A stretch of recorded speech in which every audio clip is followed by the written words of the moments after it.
Yung pakiramdam na sanay ka na sa sarili mong mesa, sa sarili mong tropa, alam mo ang bawat galaw, at parang kusa na lang bumabagsak ang bola. Pero paglabas mo, pagdating mo sa ibang lugar, ibang mesa, ibang mukha ang kaharap mo, parang biglang bumagal ang isip mo, nanginginig ang kamay mo at hindi na lumalabas ang galing mo. Ganyan talaga. Hindi dahil nawala ang husay mo, kundi dahil hindi sanay ang utak mo sa bagong kapaligiran. Gaya ng sinabi mo, parang sa pakikipag-usap.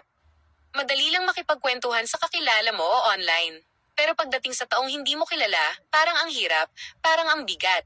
Hindi dahil hindi mo kaya, kundi dahil bago ito sa sistema mo. Ganon din sa wooden pizza pool. Ang solusyon bro ay hindi ang magtago o matakot.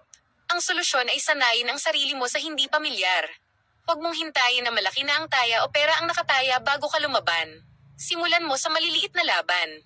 Makipagpustahan ka lang ng soft drinks o merienda kapag natalo. Yung walang halong pera, basta ang mahalaga ay nakikipaglaro ka sa taong hindi mo kilala.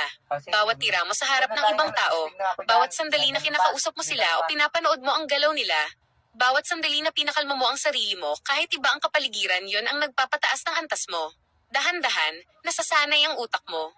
Natututo kang magbasa ng sitwasyon. Natututo kang mag-adjust agad. Nawawala ang kaba, napapalitan ito ng gilas. Kaya bro, ang payo ko, lumabas ka, makipagsabayan ka. Huwag mong hintayin na maging handa ka na sa isip mo. Gawin mo habang natututo ka. Kahit pustahan lang ng soft drinks o merienda, basta nakakalaban ka ng bago. Iyon ang magtuturo sa'yo kung paano maging matibay kahit saan ka dalhin. Dahil kapag nasanay ka na sa iba't ibang klase ng mesa, iba't ibang klase ng tao, at iba't ibang klase ng pressure, kahit saan ka ilagay, kahit sino ang kaharap mo, magiging parang nasa sarili mo na ring bahay ang pakiramdam mo. At doon mo makikita, ang galing mo pala ay hindi lang sa mesa, kundi nasa loob na ng dugo at isip mo.